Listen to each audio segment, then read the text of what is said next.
Well, originally it was discovered on the 18th, on the 18th of July, 1811. A local farmer by the name of George Tupper was out ploughing. He strikes a large stone. On moving some of the soil away, he starts to uncover some of this, what appears to be a hexagonal stone in the middle of his field. On closer examination and on moving some more of the soil away, he starts to uncover some twisted mosaic pattern. Up until this point, there was no knowledge, no idea that the Romans had been here. This villa had disappeared long before then. Luckily for George, though, there was a gentleman who lived very close by called John Hawkins. He at the time was a member of Parliament and a very well-travelled gentleman, as most Georgians were in those days. And he had a particular interest in Roman history. And so naturally he was surrounded by lots of very intellectual people, one of which was a gentleman named Samuel Lysons. Lysons helped lead the first excavations here at Bagnor. So this happened later in the same year, in 1811.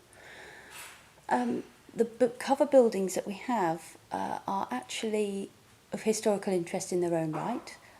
They were built by George Tupper and his farmhands solely to protect our mosaics, or what we have left of them.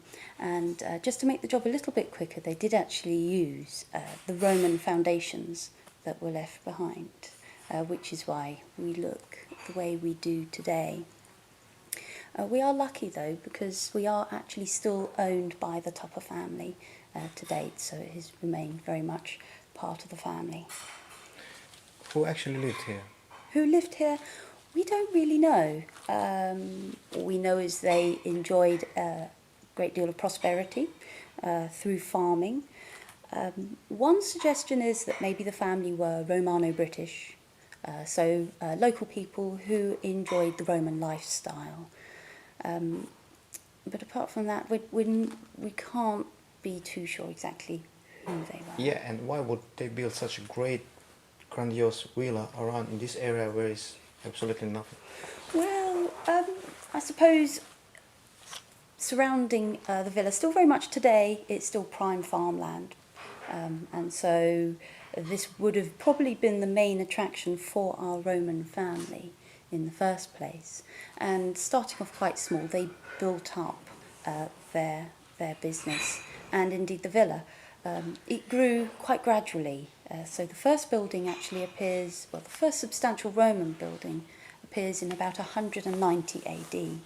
And from then we see the next major sort of extension take place in about 250. Until finally, by about 350, we have a very grand courtyard villa. Are there any such kind of villas around UK as well? Have they been found? There are plenty of villas. The closest to us here in size is quite possibly Fishbourne, which is down the other side of Chichester. So we're not that far, about half an hour in the car to get there. In our immediate area, there have been traces of villas found, but nothing on the same scale as our one here. But you never know what the future may hold. They might suddenly find something just as grand.